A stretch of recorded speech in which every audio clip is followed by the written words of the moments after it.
আসসালামু আলাইকুম ওয়া রাহমাতুল্লাহি ওয়া বারাকাতুহু। প্রিয় প্রতিফল চ্যানেলের শ্রোতা বন্ধুরা, আশা করি আল্লাহ পাকের অশেষ রহমতে আপনারা সকলেই ভালো আছেন। হযরত আবু সাঈদ খুদরি রাদিয়াল্লাহু তাআলা আনহু থেকে বর্ণিত, নবী করিম সাল্লাল্লাহু আলাইহি ওয়াসাল্লাম ইরশাদ করেছেন, নিশ্চয়ই আল্লাহ তাআলা জান্নাতবাসীগণকে আহ্বান করে বলবেন, হে জান্নাতবাসীগণ। জবাবে জান্নাতবাসীগণ বলবে, হে আমাদের রব, আমরা আপনার আদেশ পালনের জন্য উপস্থিত, আর যাবতীয় কল্যাণ আপনার হাতেই। এরপর আল্লাহ পাক তাদেরকে জিজ্ঞেস করবেন, তোমরা কি সন্তুষ্ট? জবাবে জান্নাতবাসীগণ বলবে, হে পরওয়ারদিগার, আপনি যখন আমাদের এত সব নিয়ামত দান করেছেন যা অপর কাউকে দান করেন নাই, তখন কেন আমরা আপনার ওপর সন্তুষ্ট হব না? তখন আল্লাহ পাক বলবেন, আমি কি তোমাদেরকে এর চাইতে উত্তম নিয়ামত প্রদান করব না? জবাবে তারা বলবে, হে পরম দয়ালু, এর চাইতে উত্তম নিয়ামত আর কি হতে পারে? তখন আল্লাহ পাক বলবেন, শুনে রাখো, আমি চিরদিনের জন্য তোমাদের ওপর সন্তুষ্টির ঘোষণা দিচ্ছি, আর কখনো তোমাদের ওপর অসন্তুষ্ট হব না। মূলত জান্নাতের সর্বাপেক্ষা বড় নিয়ামত হল চিরদিনের জন্য আল্লাহ তাআলার সন্তুষ্টির ঘোষণা। একজন সুসভ্য ও মার্জিত গোলামের জন্য মালিকের সন্তুষ্টি অপেক্ষা বড় নিয়ামত আর কি হতে পারে? আল্লাহ তাআলা চিরদিনের জন্য তার সন্তুষ্টির ঘোষণার মাধ্যমে জান্নাতবাসীগণকে নিশ্চিন্ত করে দিবেন। এ ঘোষণার ফলে তাদের মনে যে আনন্দ অনুভূত হবে, এর সাথে অপর কিছুরই তুলনা চলতে পারে না।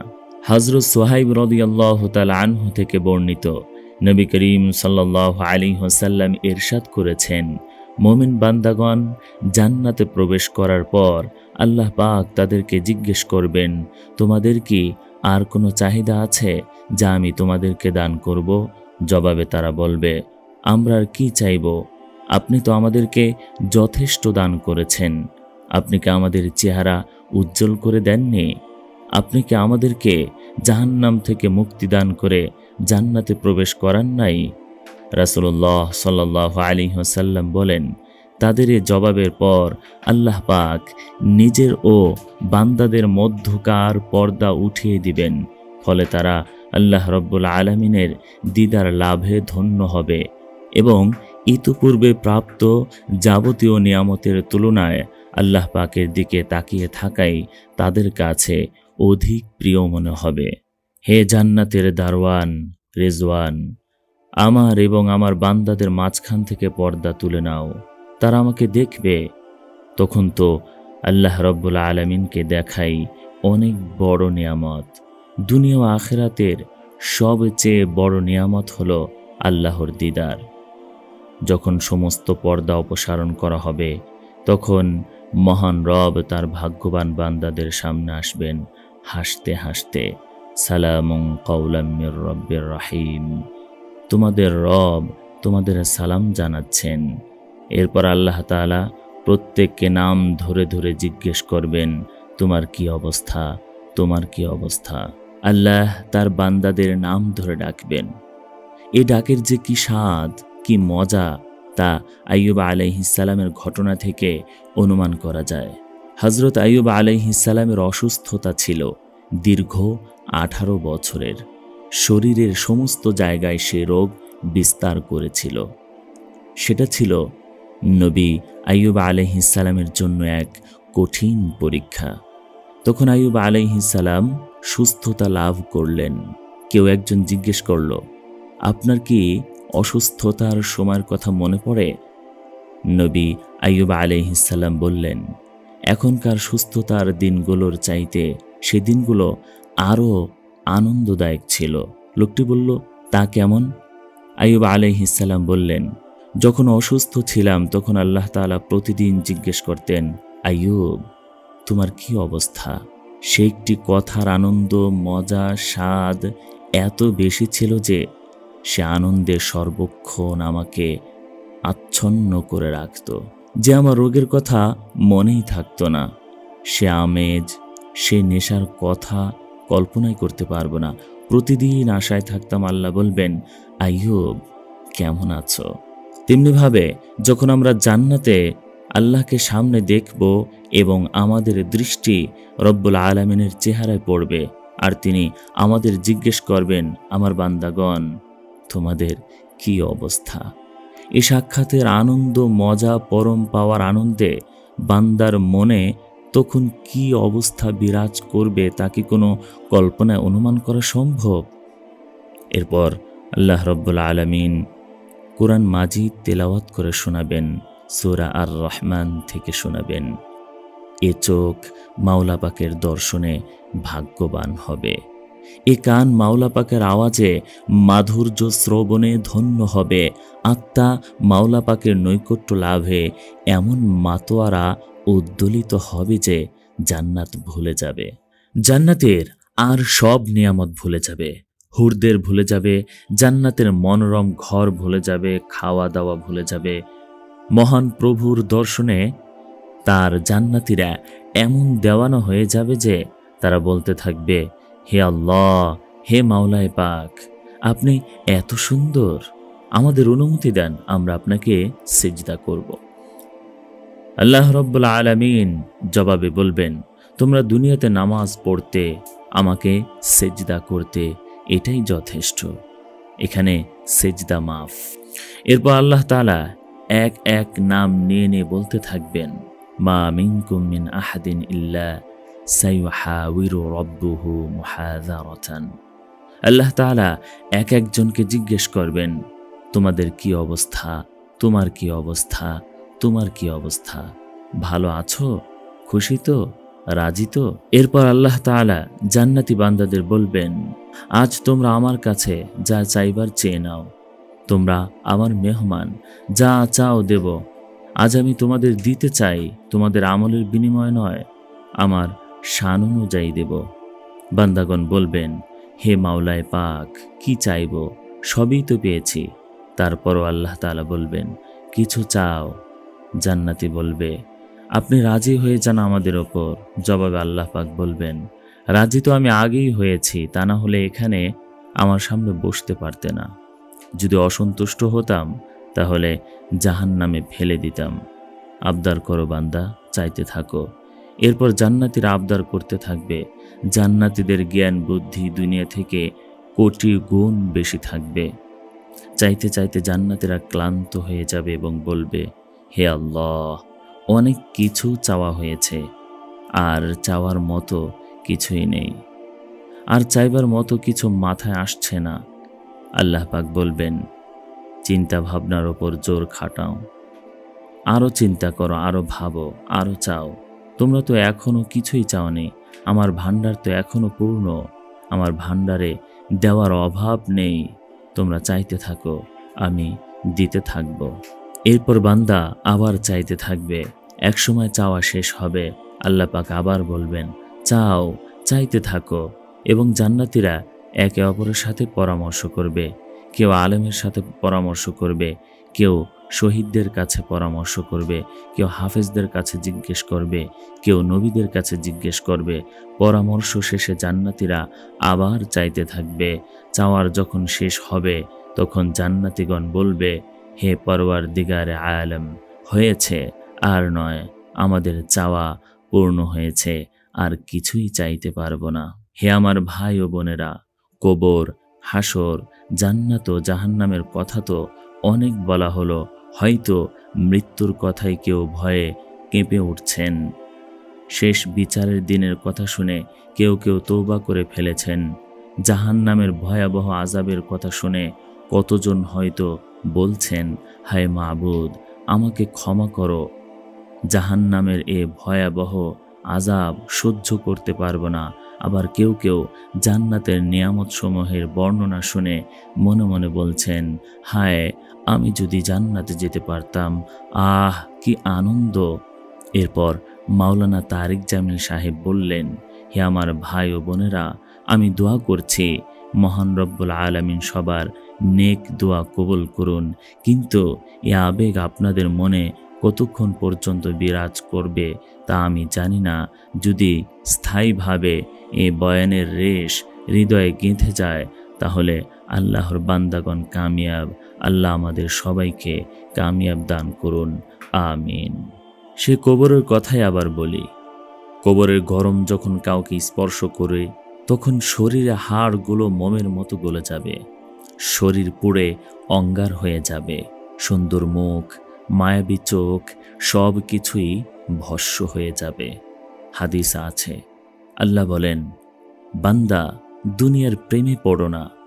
কবরে সর্বপ্রথম পোকা কীট তোমার চোখগুলোকে খেয়ে ফেলবে। সুতরাং চোখ দুটোকে অবনত রাখো, চোখ দুটোকে নির্লজ্জ করো না। এ চোখ বেগানা নারীকে দেখার জন্য নয়, বোকাদের রং মহল দেখার জন্য এ চোখ নয়। মাত্র তো কয়েকটি নিঃশ্বাস, কয়েকটি ঘন্টা। পতন উন্মুখ গাছের ডালে যেমন কেউ চড়ে না, কোনো বোকাও তো তা করে না। ভাঙা দেয়ালে কোনো বোকাও তো ঘরের চাল পাতে না। ধসমান কোনো দেয়ালে কোনো বোকাও তো হেলান দিয়ে দাঁড়ায় না। মাছের ডানার সমান মূল্য নেই যে জগতের, যে জগৎ শুধুই ধোকার ঘর, সে জগতের প্রতি নির্ভরশীল হওয়া কত যে বোকামে। এ জগৎ কারো সাথে বিদ্রোহ করেনি, কারো সাথে বিশ্বাসঘাতকতা করেনি। এ জগতে আমাদের পূর্বপুরুষরা ছিল, তারাও আমাদের মতোই হাসতো, খেলতো, চলাফেরা করত, কামাই করত। কই, তারা তো থাকতে পারেনি, আমরাও থাকতে পারবো না। পৃথিবী প্রয়োজন শেষে আমাদেরকেও অন্ধকার কবরে ছড়ে ফেলবে। ভাই ও বোনেরা আমার, এখানে গভীর ভাবনার বিষয় হলো, কবরে আমরা কি পুঁজি নিয়ে যাব? যে পুঁজি আমাদেরকে মুনকার নেকিরের প্রশ্নের জবাব সহজ করে দিবে, যে পুঁজি আমাদের হাসর থেকে পুলসিরাত পার করে জান্নাতে পৌঁছে দিবে। কি সে পুঁজি? দুনিয়ার ধনসম্পদ, টাকা পয়সা, বংশ গৌরব তো কাজে আসার প্রশ্নই আসে না। যদি তাই হতো, যদি বংশ গৌরব কাউকে রক্ষা করতে পারত, তাহলে আবু লাহাবকে জাহান্নামে যেতে হতো না, হযরত বিলাল জান্নাতে যেতে পারতেন না। বংশ গৌরব যদি কাউকে খাটো করতে পারত, তাহলে 1300 বছর পর আমরা রাবেয়া বসরির কথা আলোচনা করতাম না। এখানে বিচারের বিষয় হলো, কার মৃত্যু হয়েছে ঈমানের সাথে আল্লাহর দ্বীনের ওপর। এখানে জানার বিষয় হলো, কে কতটুকু পুঁজি নিয়ে কবরে গেছে। আমাদের এ তাবলিগ জামাত মূলত এ কবরের প্রস্তুতির কথাই বলে পরকালের জন্য কিছু পুঁজি সংগ্রহ করতে। বলে এ টাকা পয়সা কবরের পুঁজি হিসেবে বিবেচিত হবে না। পরকালের পুঁজি হলো আল্লাহ ও তার রাসূলের সন্তুষ্টি। সুতরাং আল্লাহ ও তার রাসূলের মর্জিকে জীবনের লক্ষ্য হিসেবে গ্রহণ করতে হবে এবং নিজের পার্থিব সকল মর্জিকে বিসর্জন দিতে হবে। সুতরাং আল্লাহর সামনে আনুগত্যের শপথ করতে হবে। মহান রবের সামনে মাথা ঝুঁকিয়ে দিন, শুধু একবার বলুন, ইয়া আরহামার রাহিমিন, আমি হাজির, আমার তওবা মঞ্জুর করুন। মহান রব্বুল আলামিনের দরবার সবার জন্য সব সময় খোলা। শয়তান বলেছিল, আমি তোমার বান্দাদেরকে পথভ্রষ্ট করতে থাকব। উত্তর আল্লাহ তাআলা বলেছিলেন, আমিও তাদেরকে ক্ষমা করতেই থাকব যতক্ষণ তারা তওবা করতে থাকবে। চলো ভাই, শয়তান গোমরাহির পথ খুলেছে, আল্লাহ তাআলা তওবার দ্বার খুলেছেন। 1000 বছরের পাপ হোক, তওবার দ্বারা তিনি সব মাফ করতে প্রস্তুত। আল্লাহ তাআলা কত নিয়ামতের মধ্যে আমাদের ডুবিয়ে রেখেছেন। তার নিয়ামত ভোগ করে, তার নাফরমানি করে আমরা কোন মুখে তার সামনে হাজির হব? একটি জামাত আল্লাহ রাস্তায় মেহনতের জন্য তৈরি হচ্ছিল। সিরিয়ার একজন বুজুর্গ আব্দুল ওয়াহিদ রহমতুল্লাহ আলাইহি, তিনি তাবেঈ ছিলেন। আব্দুল ওয়াহিদ রহমতুল্লাহ আলাইহি মুসলমানদের মাঝে আল্লাহ রাস্তায় বের হওয়ার জন্য দাওয়াত দিচ্ছিলেন। তার এ দাওয়াতে একটি দল তৈয়ার হলো আল্লাহ রাস্তায় জিহাদ করার জন্য। এক যুবক দাঁড়িয়ে আব্দুল ওয়াহিদ রহমতুল্লাহ আলাইহির কাছে প্রশ্ন করল, এ মেহনতের বিনিময়ে কি জান্নাত পাব? আব্দুল ওয়াহিদ রহমতুল্লাহ আলাইহি বললেন, হে যুবক, অবশ্যই। যুবকটি বলল, তাহলে আমি তৈরি, আপনার সাথে যাওয়ার জন্য আমি তৈরি। সে যুবক দেখতে খুব সুন্দর ছিল, 16-17 বছর বয়স হবে। জান্নাত পাওয়ার জন্য সে জান দিতে তৈরি হলো। আরে ভাই, কি জজবা দেখুন, এক কথায় জান দেওয়ার জন্য তৈরি। আর এখন তো 3 ঘন্টা বয়ান করলেও এক চিল্লার জন্য মানুষ পাওয়া কষ্টকর। কাফেলা চলছে আল্লাহ রাস্তায়, জিহাদের জন্য 1000 মাইল দূরে পৌঁছল তারা। যখন তারা রোমের সীমান্তে পৌঁছল, তখন রোম সৈন্যরা তাদের বাধা দিল। সে যুবক ঘোড়ার ওপর সোয়ার ছিল, তার ঘুম এসে গেল, অল্প সময়ের ঘুম। কিছু সময়ের মধ্যেই তার ঘুম ভেঙে গেল। তখন সে জোরে নারায়ে তাকবীর আল্লাহু আকবার বলে ময়দানে ঝাঁপিয়ে পড়ল আর বলতে লাগলো, আমি আয়নার কাছে যেতে চাই, আমি আয়নার কাছে যেতে চাই, আমি তার জন্য ব্যাকুল হয়ে যাচ্ছি। লোকজন এসব কথা শুনে ভাবল ছেলেটি হয়তো পাগল হয়ে গেছে। আব্দুল ওয়াহিদ রহমতুল্লাহি আলাইহি যুবকটির কাছাকাছি ছিলেন। সে আব্দুল ওয়াহিদ রহমতুল্লাহি আলাইহির কাছে গিয়ে বলল, আমি আয়নার জন্য ব্যাকুল হয়ে গেছি, আমি পৃথিবীতে থাকতে চাই না। আমি মাত্র এক মুহূর্তের জন্য তার রূপের ঝলক দেখেছি, যা আমাকে দিশেহারা করে দিয়েছে। আব্দুল ওয়াহিদ রহমতুল্লাহি আলাইহি বললেন, বেটা কি হয়েছে, আমাকে সব খুলে বলো। সে যুবক বলল, ঘোড়ার সোয়ারি অবস্থায় আমার ঘুম এসে গেল। ঘুমের মধ্যে স্বপ্নে দেখলাম যে এক ব্যক্তি আমাকে বলছে, চলো তোমাকে হুরা আয়নার সাথে দেখা করিয়ে দেব। আমি বললাম চলো। সে লোকটি আমার হাত ধরল এবং এক বাগানে নিয়ে গেল। দেখলাম সেটা হলো জান্নাতের একটি বাগান, প্রবাহিত পানির ফোয়ারা। সে ফোয়ারার কিনারায় সুন্দরী মেয়েরা বসে আছে। মেয়েগুলো এমন সুন্দরী যার কোনো তুলনা হয় না। মেয়েগুলো আমাকে বলল, মারহাবা মারহাবা মারহাবাম বিজাউজিল আইনা, সবাই দেখো আমার স্বামী এসে গেছে। আমি তাদের সালাম দিলাম। আমি জিজ্ঞেস করলাম, তোমাদের মধ্যে আয়না কে? তারা জবাব দিল, আমরা সবাই আয়নার খাদেমা, আমাদের মধ্যে আয়না নেই, আপনি আরও সামনে যান। আমি আরও সামনে অগ্রসর হলাম। দেখলাম সেখানে দুধের নহর প্রবাহিত এবং সে নহরের পাশে এমন সুন্দরী মেয়েরা দাঁড়ানো ছিল যাদের সৌন্দর্য পূর্বের মেয়েদের চেয়ে বেশি। এমন সুন্দরী ছিল যে পূর্বেকারগুলোর কথা আমার মন থেকে উধাও হয়ে গেল। তারা আমাকে বলল, মারহাবাম বিজাউজিল আইনা, মারহাবা, এই দেখো আয়নার ঘরওয়ালা এসে গেছে। আমি তাদের সালাম দিয়ে জিজ্ঞেস করলাম, তোমাদের মধ্যে আয়না কে? তারা জবাব দিল, আমাদের মধ্যে আয়না নেই, আমরা সবাই তার খাদেমা। আয়নাকে আরও সামনে গেলে পাবেন। আরও সামনে যাওয়ার পর দেখলাম শরাবের নহর প্রবাহিত, সেখানেও অপূর্ব সুন্দরী মেয়েরা দণ্ডায়মান। তাদের দেখে পেছনের সমস্ত কিছু ভুলে গেলাম। এমন সুন্দর রূপ দিয়ে আল্লাহ রব্বুল ইজ্জাত তাদের গড়েছেন যে পিছনে যাদের দেখেছিলাম তাদের কথা ভুলে গেলাম। মনে হলো এদের সৌন্দর্যের সাথে ওদের সৌন্দর্যের কোনো তুলনাই হয় না। তারা আমাকে বলল, মারহাবাম বিজাউজিল আইনা, এ তো আয়নার স্বামী এসে গেছে। আমি তাদের জিজ্ঞেস করলাম, তোমাদের মধ্যে কি আয়না আছে? তারা বলল, আমরা তার খাদেমা, আপনি আরও আগে যান, সেখানে আমাদের মালিক আয়না আছেন। আয়নার তালাশে আমি হায়রান বেকরার হয়ে গেলাম। আয়নার চাকরানীরা যদি এত সুন্দরী হয় তাহলে আয়নার রূপ কেমন হবে? আমি আরও আগ্রহ নিয়ে সামনে এগিয়ে গেলাম। দেখলাম মধুর নহর প্রবাহিত, কিনারায় দাঁড়িয়ে আছে এমন কিছু মেয়ে যাদের সৌন্দর্যের বর্ণনা দেওয়ার সাধ্য আমার নেই। আমি তাদের জিজ্ঞেস করলাম, তোমাদের মধ্যে কি আয়না আছে? তারা জবাব দিল, না, আমরা তার খাদেমা, আপনি আরও আগে যান। আমি আরও সামনে গিয়ে দেখলাম সাদা মতির কারুকার্য মণ্ডিত ঝলমলে এক তাঁবু। তার দরবারের সামনে একটি মেয়ে দাঁড়ানো ছিল সবুজ রঙের পোশাক পরে। সে যখন আমাকে দেখল, চেহারা তাঁবুর ভেতরে নিয়ে আওয়াজ করে বলল, আয়না, তোমার জন্য সুসংবাদ, তোমার স্বামী এসেছেন, তোমার ঘরওয়ালা এসে গেছেন। এরপর আমি তাঁবুর ভেতরে গেলাম। দেখলাম সমস্ত তাঁবু নূরের আলোয় আলোকময়। দেখলাম তাঁবুর মধ্যখানে হুরা আয়না, স্বর্ণ জড়িত মতি ও ইয়াকুতের কারুকার্য মণ্ডিত পালঙ্কের ওপর বসে আছে, এমন রূপ সৌন্দর্য যা দেখলে মানুষের কলিজা ফেটে যাবে, সহ্য করতে পারবে না এ রূপের আকর্ষণ। হুর আয়নাকে দেখে আমি বললাম, তাহলে এ হলো আয়না?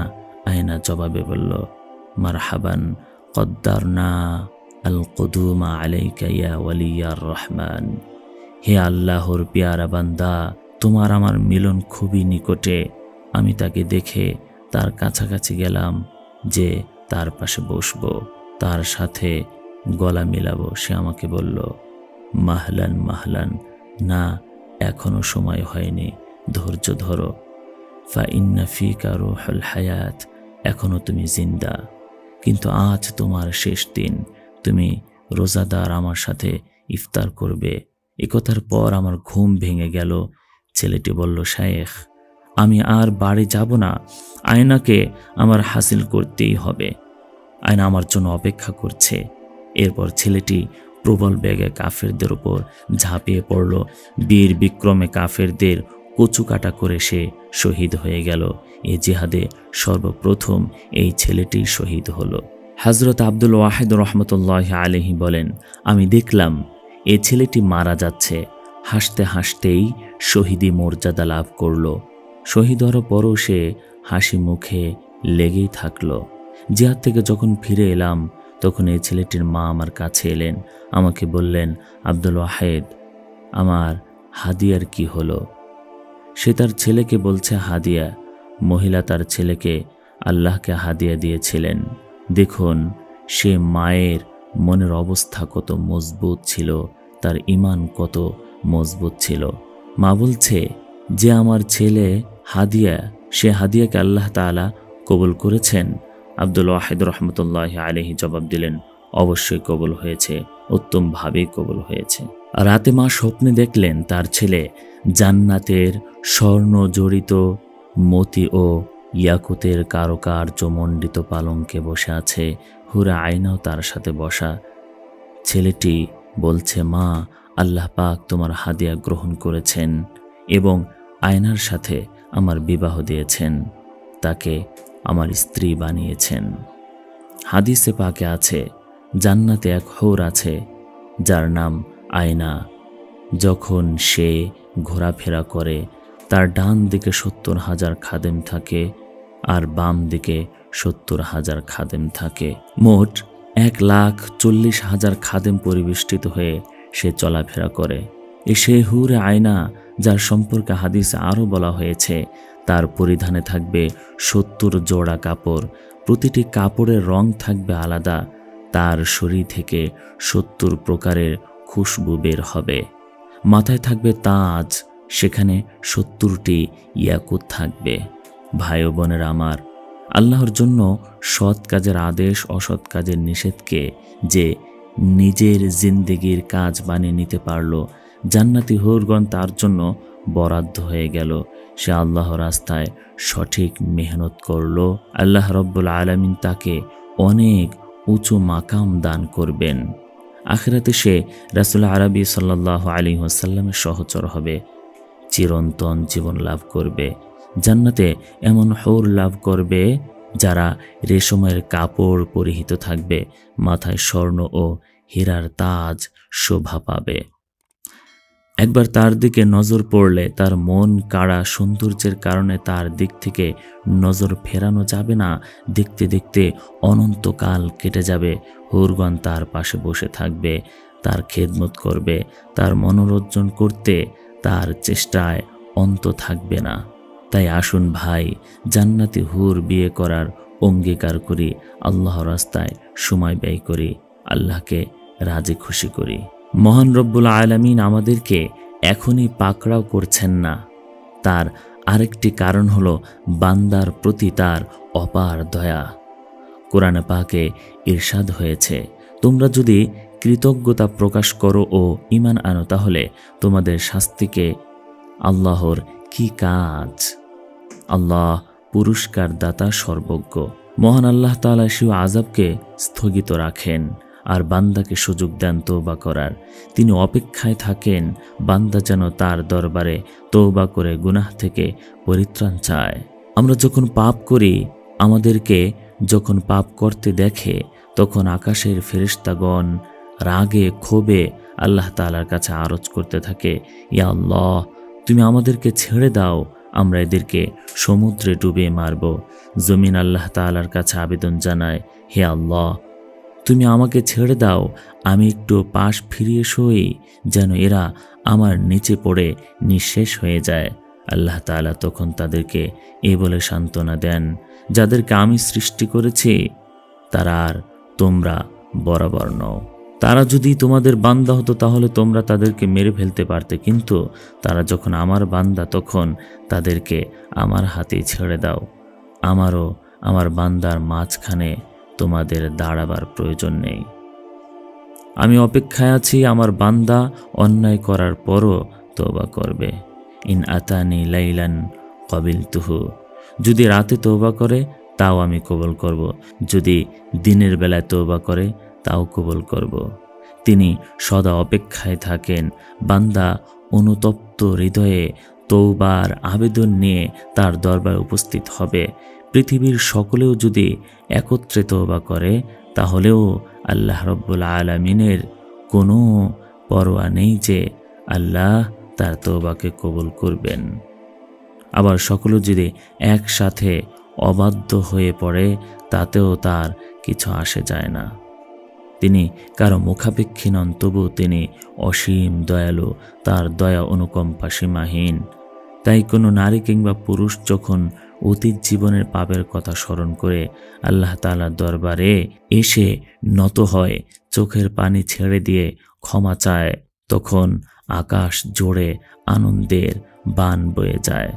আকাশে বাতাসে মহান মালিকের খুশির ঝিলিক খেলতে থাকে। সে ঝিলিক দেখে ফেরেশতাগণ সচকিত হয়, তারা বলাবলি শুরু করতে থাকে, এ কিসের ঝিলিক? তখন উপর থেকে একজন ফেরেশতা ঘোষণা করেন, আসলাহাল আবদু আলা মাওলাহু, আজ এক পথ ভোলা বান্দা তার মনিবের কাছে পৌঁছে গেছে এবং তার মনিবের সাথে ভেঙে যাওয়া সম্পর্ককে পুনঃস্থাপন করেছে। ভাই, আমরা কি চাই না আকাশ জুড়ে আনন্দের বন্যা বয়ে যাক? আমাদের কি তওবা করার প্রয়োজন নেই? আছে, অবশ্যই আছে। জীবনে পদে পদে আমরা তওবার মুহতাজ। তওবা করে আল্লাহকে রাজি করাতে হবে। সেজন্য প্রথমে আল্লাহ রাস্তায় বের হয়ে আল্লাহকে রাজি করতে হবে। রাসূলের তরিকার মধ্যে আল্লাহ তাআলার রেজামন্দি রয়েছে। যত পাপ অতীতে করেছি এর জন্য তওবা করি। নামাজ ছেড়েছি, রোজা রাখিনি, যাকাত দেইনি, মানুষের হক নষ্ট করেছি, বাদশাহ জুলকারনাইনেরও সব আশা পূরণ হয়নি। আপনার আমার কিভাবে হতে পারে? হযরত সুলাইমান আলাইহিস সালাম এত বড় বাদশাহী ছেড়ে চলে গেছেন, আমাদের কি হবে? সমগ্র পৃথিবীর সম্পদও যদি কেউ পায় তারও রেহাই নেই, সব ফেলে কবরে যেতেই হবে। তাহলে এর পিছনে ভবঘুরের মতো ঘুরে বেড়ানো কেমন বুদ্ধিমত্তার কথা? সুতরাং ভাইরা, তাবলীগের কাজ কোনো দলের কাজ নয়। এতক্ষণ যাবৎ আমি তারেক জামিল আপনাদের সামনে যে বয়ান করেছি, সব কথার উদ্দেশ্য এবং লক্ষ্য ছিল যে প্রত্যেক মুসলমান যেন আল্লাহর বান্দায় পরিণত হয়, আল্লাহর নবীর প্রিয় উম্মত হয়ে কবরে যেতে পারে।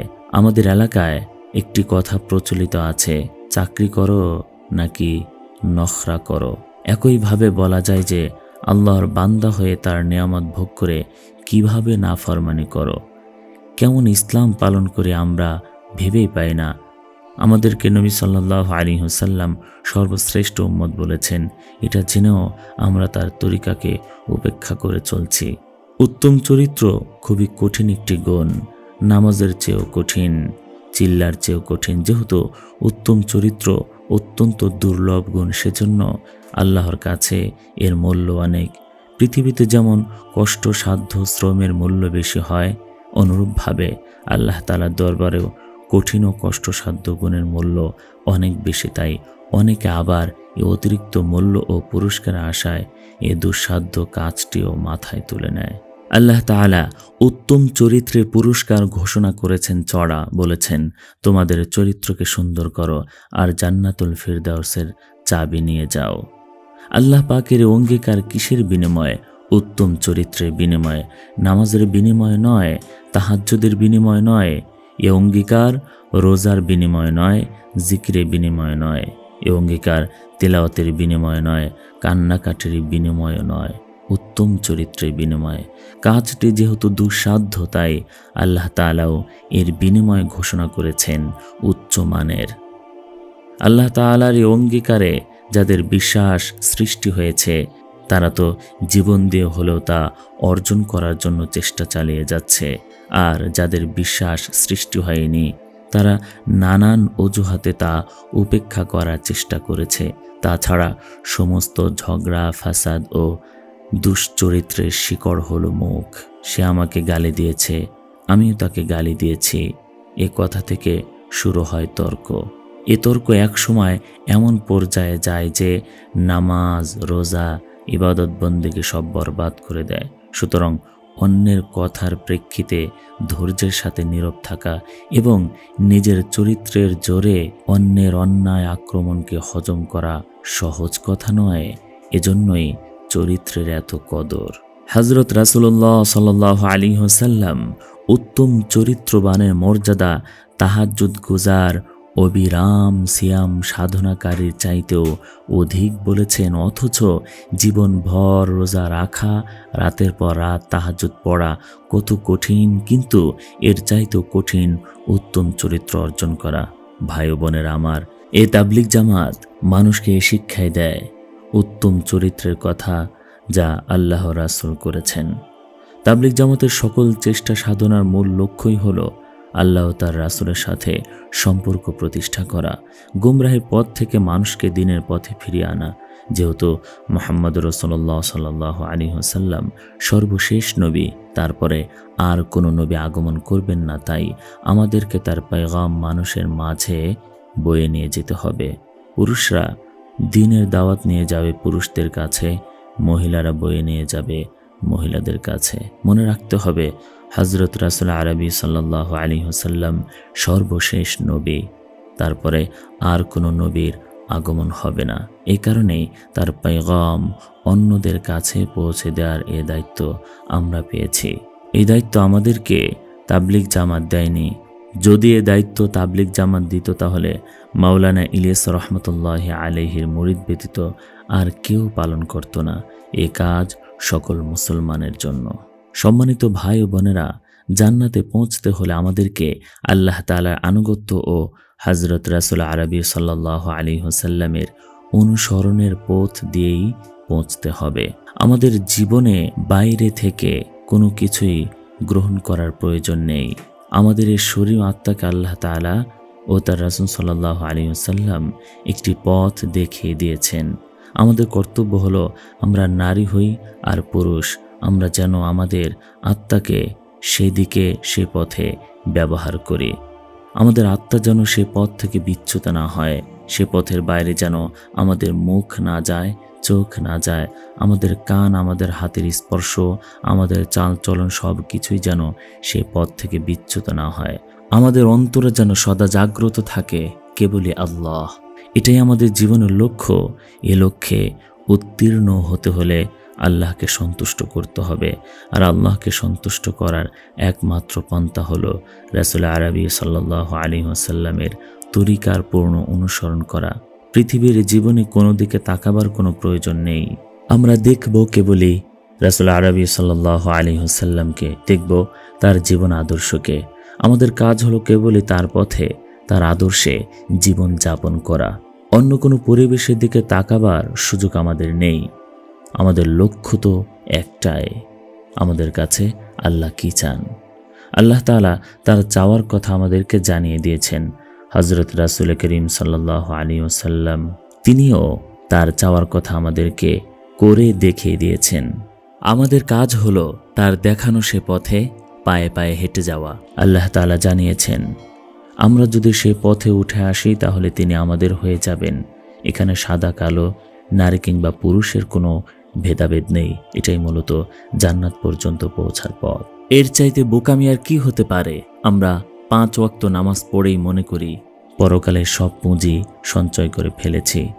যেখানে অনন্তকাল থাকব, সেখানকার জন্য মাত্র 2 ঘন্টা সাধনা। আর আজকাল 5 ওয়াক্ত নামাজে 2 ঘন্টাও খরচ হয় না। আমরা 10 মিনিটে এশারের নামাজ পড়ে অবসর হয়ে যায়, অথচ এশারের নামাজই হলো সবচেয়ে দীর্ঘ। একদিন মসজিদ থেকে এক লোককে দেখলাম, সে নামাজ পড়ছে। তার নামাজ পড়া দেখে আমার ভীষণ কষ্ট হচ্ছিল। আমি ভাবছিলাম, এ যদি হয় নামাজের অবস্থা, তাহলে বেনামাজের অবস্থা কি হবে। দেখলাম লোকটি 1.5 মিনিটে 4 রাকাত নামাজ পড়ে ফেলেছে। আমাদের অনেকেরই অবস্থা এমন, 1.5 মিনিটেই 4 রাকাত নামাজ পড়ে ফেলে আর মনে করে জান্নাত কিনে ফেলেছি। আমাদের মধ্যে এমন মানুষ আছে যারা আজ পর্যন্ত ফজরের সময় ঘুম থেকে উঠে দেখেনি। সূর্যোদয়ের সময় তাদের ঘুম ভাঙে। জীবনে কখনো তারা ফজরে সেজদা আদায় করার সৌভাগ্য লাভ করেনি। আমাদের মাঝে এমন কত মানুষ আছে যে জীবনে একবার আল্লাহকে সেজদা করেনি। আমাদের সমাজে এমন কত ঘর আছে যে ঘরের একজনও পবিত্র কোরআন পড়তে শিখেনি। এমনও কত ঘর আছে যে ঘরে কেউ নামাজ সম্পর্কে অবগত নয়। বলুন, এই বঞ্চনার, এই পতনের কি কোনো শেষ আছে? অথচ সকলে আল্লাহর দরবারে যেতে হবে, কিন্তু এর প্রস্তুতি কোথায়? মনে রাখতে হবে, এই পৃথিবীতে আমাদের আগমনের লক্ষ্য ছিল রাসূল আরবি সাল্লাল্লাহু আলাইহি ওয়াসাল্লামের আদর্শকে বাস্তবায়ন করা। দুর্ভাগ্যবশত আজ আমরা তার জ্বালানো প্রদীপকে নেভাতে বসেছি। আমরা নিজ হাতে তার রচিত জীবন আদর্শের প্রতিটি ইট তুলে এনে ছুঁড়ে মারছি। আমরা এই মোহাম্মদী বাগানের মালিক। আমরাই যদি এই বাগান উজাড় করি, তাহলে বাগান আবাদ কবে হবে? আসুন জান্নাতের পথে রাসূলের বাগানকে আবাদ করি, জান্নাতের সন্ধান করি। জান্নাতই হলো আমাদের কাঙ্ক্ষিত গন্তব্যস্থল। কোরআন পাকে ইরশাদ হয়েছে, তাদের প্রতিপালক তাদের পান করাবেন বিশুদ্ধ পানীয়। সত্যিকার অর্থে এটাই তো জীবনের সফলতা। আল্লাহ যখন নিজ বান্দাকে পবিত্র পানীয় পান করাবেন, সেখানকার পরিবেশও হবে ভিন্ন। স্ত্রী স্বামীকে পান করাবে, স্বামী স্ত্রীকে পানি পান করাবে। মূলত এই মর্যাদা লাভ করা পথই হলো আমাদের ওপর যে তাওহীদ, রিসালাত ও আখিরাতের প্রতি মানুষকে আহ্বান করে নিজেদের দায়িত্ব যথাযথভাবে পালন করা। এ পথে চলতে গিয়ে হয়তো নিজেদের আবেগকে বিসর্জন দিতে হবে চোখের সামনে দেখা অনেক স্বার্থকে। তবেই পরকালে পাবো আমরা এর যথাযথ পুরস্কার। স্থায়ী জান্নাত, তাতে তারা প্রবেশ করবে এবং তাদের পিতামাতা, পতি-পত্নী ও সন্তান সন্ততিদের মধ্যে যারা সৎকর্ম করেছে তারাও, এবং ফেরেশতাগণ তাদের কাছে উপস্থিত হবে প্রত্যেক দরজা দিয়ে। আল্লাহ তাআলা একথাই তার আয়াতের মধ্যে ইরশাদ করেছেন, জান্নাতু আদনি ইয়াদখুলুনাহা ওয়া মান সালাহা মিন আবাইহিম ওয়া আজওয়াজিহিম ওয়া যুররিয়াতিহিম ওয়াল মালাইকাতু ইয়াদখুলুনা আলাইহিম মিন কুল্লি বাব। এটা হচ্ছে জীবনের প্রকৃত সফলতা। শ্রেষ্ঠ উম্মত হিসেবে এটাই তো আমাদের লক্ষ্য হওয়া উচিত। আল্লাহ তাআলা আমাদের সকলকে কবুল করুন, আমিন। ভিডিওটি ভালো লেগে থাকলে লাইক করুন, শেয়ার করুন এবং চ্যানেলটি সাবস্ক্রাইব করে পাশে থাকা বেল আইকন বাটনটি অন করে রাখুন, যেন আপনার পছন্দের ভিডিও সবার আগে পৌঁছে যায় আপনার কাছে। কমেন্টে আপনার মূল্যবান মতামত তুলে ধরুন, যেন আপনার পছন্দ অনুযায়ী ভিডিও তৈরি করে আপনার কাছে পৌঁছে দিতে পারি।